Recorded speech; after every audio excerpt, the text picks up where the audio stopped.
Hello student, good morning. As you know that I have completed the annual syllabus, means lesson 8, 10, 11, 12, 13 completed. Today onwards I revised the chapter lesson 8, then 10, then 11, 12 and 13.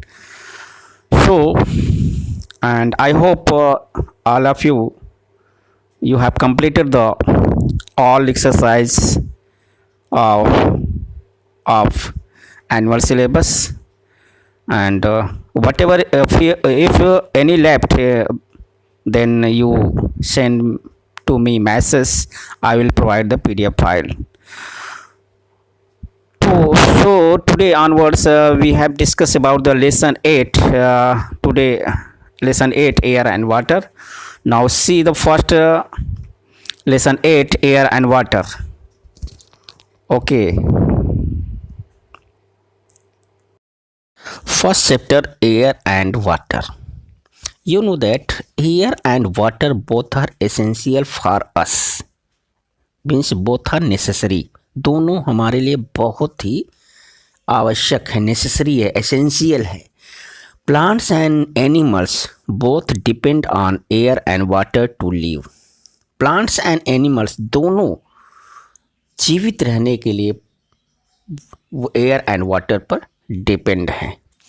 Life on the earth is possible due to presence of air and water in it. Earth पर life क्यों है? क्योंकि यहाँ पर air and water है. Due to presence of air and water on the earth, that's why earth is possible, life on the earth is possible. First topic is air. First we have discussed about air, then water. Air, the air has surrounded us from all sides. You know that air is found everywhere, all sides, it surrounds all sides. Air is everywhere, even in empty box. Air is everywhere. चाहे वो empty box हो, उसमें भी air होता है. In a crack, जो crack of rocks, उसमें भी होता है. And also in water, water में भी होता है. We cannot smell water. हम लोग water, air, we cannot smell air. It is colorless. इसको हम smell सुन, उसमें कोई स्मेल नहीं होती है. एंड आल्सो कलरलेस, ये कलरलेस होता है, without colour. We can feel it, हम केवल फील कर सकते हैं. Air help us to various way. Air कई वे में, कई तरीके से हम लोग को हेल्प करता है. Example, we need air to breathe. First point, we need air to breathe. Filling in the balloons, flying parachute, flying kite, and so many other purposes. Okay, here first point, what is the importance of air? We need air for breathe के लिए air चाहिए. Flying, filling the balloon, balloon में fill करने के लिए, उसको फुलाने के लिए. Flying parachute, parachute को पैराशूट फ्लाई करता है तो वो एयर रहता है तभी होता है. फ्लाइंग काइट, काइट फ्लाई करते हैं तो वो एयर रहता है तभी वो फ्लाई करता है. And so many other project, बहुत सारे अदर भी वर्क हैं जो एयर पर डिपेंड हैं. Aeroplanes also can fly in the air. Aeroplane भी एयर में फ्लाई करता है. Okay, now you this is the importance of air. And now next topic is atmosphere. Okay, today first topic is atmosphere. Okay, after air, then next topic, atmosphere. What is atmosphere? First question right here. What is atmosphere? The earth is surrounded by a blanket of air called atmosphere. Clear? Earth is surrounded by a blanket of air is called atmosphere. Atmosphere has a mixture of gases, several layers. Okay, and it extend from earth surface to about 800 kilometre above the earth. यह जो है earth surface से शुरू होता है और 800 kilometre above ऊपर की तरफ ये फैला हुआ है। Now see one by one all layers of the atmosphere. C this diagram carefully. C this diagram, इसमें आप देख रहे हो बहुत सारे डिफरेंट लेयर्स, 5 लेयर्स दिखाए गए हैं और उसमें क्या क्या फिनोमिनन होते हैं वो भी दिखाए गए हैं। Now we have discuss one by one layers of the atmosphere. First troposphere, first layer is troposphere. ये एट अर्थ सरफेस का सबसे नियरेस्ट लेयर है troposphere. It is the layer of the atmosphere closest to the earth surface, closest सबसे close में, नज़दीक में। It contains water and gases, mostly oxygen and nitrogen. इस layer में सबसे ज़्यादा जो गैसेस होती हैं वो ऑक्सीजन एंड नाइट्रोजन होते हैं। Weather change takes place in troposphere. All weather change, जितने भी वेदर कंडीशन चेंज होते हैं ये ट्रोपोस्फियर में होते हैं। The condition in this layer change very quickly. इस लेयर का जो कंडीशंस हैं बहुत जल्दी चेंज होता रहता है, सेम नहीं होता है। Now next stratosphere. Next layer is stratosphere. It lies above the troposphere. Troposphere की ऊपर जो लेयर होती है उसकी एबव जो लेयर होती है उसको स्ट्रेटोस्फियर बोलते हैं। It is about 30 kilometre thick. इसकी जो थिकनेस है 30 किलोमीटर है। It is a clear cloudless layer. यहाँ क्लियर है, क्लाउडलेस लेयर, इसमें क्लाउड नहीं होता है। The upper part of the stratosphere has the ozone layer. Stratosphere के अपर पार्ट में एक लेयर होता है उसको ओजोन लेयर बोलते हैं। आप जानते हो कि ओजोन लेयर बहुत ही एक इम्पोर्टेंट वर्क करता है। क्या करता है? Ozone layer is like a huge shield that blocks most of the sun's harmful ultraviolet ray. ये जो है सन रे को फिल्टर करता है और जो अल्ट्रावायलेट हार्मफुल अल्ट्रावायलेट रे है उसको रोकता है, छानता है, फिल्टर करता है, जो हम लोगों को अल्ट्रावायलेट रे से बचाता है। Clear? Now next mesosphere. Next mesosphere. After stratosphere, then mesosphere layer found. Mesosphere is the coldest layer of the earth. ये सबसे लेयर का, सबसे एटमॉस्फेयर का सबसे कोल्डेस्ट लेयर है, सबसे ठंडा लेयर है।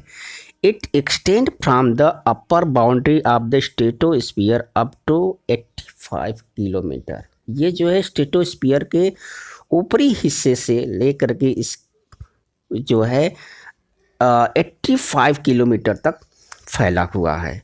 It is a where most meteor burn up. इस लेयर में जो मेट्राइड्स हैं वो बर्न होते हैं, जलते हैं। आप देखे होंगे कभी कभी आसमान में, स्काई में जो है मेट्राइड्स बर्न होते हैं, ये इसी लेयर में होता है, मीजोस्फीयर में होता है।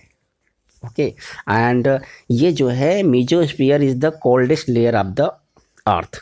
ये एटमॉस्फेयर का, अर्थ में जो एटमॉस्फेयर है, और एटमॉस्फेयर का सबसे कोल्डेस्ट लेयर है, सबसे ठंडा लेयर है। It anybody asks the question, you give answer. If anybody asks the question which layer of the atmosphere is the coldest layer, mesosphere is the coldest layer of the atmosphere. Now next is a thermosphere. Thermosphere. After mesosphere, next layer is thermosphere. Here the atmosphere is very thin. यहाँ पे atmosphere की जो layer है बहुत thin है। Thermosphere very thin layer. And the space shuttle orbit in this layer. जो space shuttle है, जो सैटेलाइट्स हैं, सैटेलाइट्स हैं वो इसी लेयर पर शिफ्ट होते हैं और उनको ऑर्बिट में शिफ्ट किया जाता है थर्मोस्फीयर लेयर में ही। Now next exosphere. ये सब exosphere is the outer most layer of the atmosphere. ये एटमॉस्फेयर का सबसे आउटर मोस्ट लेयर है। It contain very little air. इस लेयर में एयर की जो क्वांटिटी है बहुत ही कम होती है, वेरी लिटिल, बहुत ही कम होती है। एंड ये एटमॉस्फेयर का सबसे बाहरी पार्ट है। I hope you have understand layer of the atmosphere. Now next topic is composition of air. Air किससे मिलके बना हुआ है? देखिए, सी दिस डायग्राम, इस डायग्राम में देखो डिफरेंट गैसेस को डिफरेंट कलर से शो किया गया है। Show here see air is a mixture of many gases. Air कई गैसों का मिक्सचर है। It contains nitrogen, oxygen, some other gases, carbon dioxide, hydrogen, argon, methane in very small amount। बहुत कम मात्रा में अदर गैसेस होती है। सबसे ज़्यादा जो होता है वो नाइट्रोजन गैस होता है, वो 78% होता है। उसके बाद ऑक्सीजन 21% और 1% में अदर गैसेस होती है, जिसमें से आपका carbon dioxide, hydrogen, argon, methane, water vapour, dust particle सारे उसी में रहते हैं। Clear? And nitrogen it is the major constituent of air. यह जो है एयर का सबसे ज़्यादा पार्ट है। Living beings can not use is directly from the air. Living beings इसको डायरेक्टली यूज नहीं कर सकते। It is used by plants with the help of bacteria in the soil.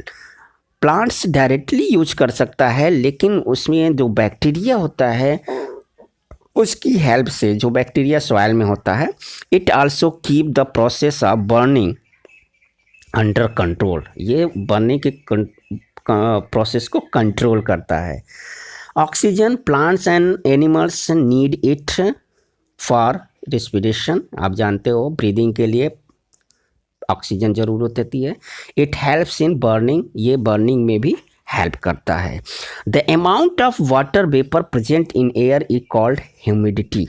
जो एयर में वाटर वेपर होता है उसी को ह्यूमिडिटी होते हैं। The amount of water vapour present in air is called humidity. The humidity is high when amount of water vapour is more in air. जब amount of water vapour का amount ज़्यादा होता है तो उस एरिया में ह्यूमिडिटी ज़्यादा होती है। We can feel the humidity in air before and after rain. हम ज़्यादा जो है ह्यूमिडिटी कब फील करते हैं? जब आफ्टर रेन या बिफोर रेन आप फील कर सकते हैं। Okay, you know that today this air atmosphere and composition of air completed, and I hope you have revised proper way. And hello student, now open rough copy and take pen.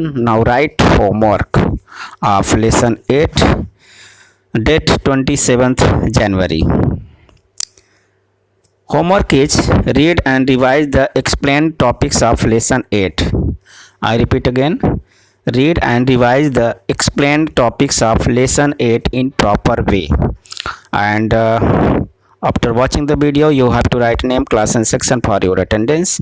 And if any exercise left, then you send to message in my WhatsApp number. I will provide the PDF file of that exercise. So all students, please, I request you, please, you have to write all exercise of lesson 8, 9, 10, 8, 10, 11, 12 and 13 in proper way. Thank you. God bless you. Thank you.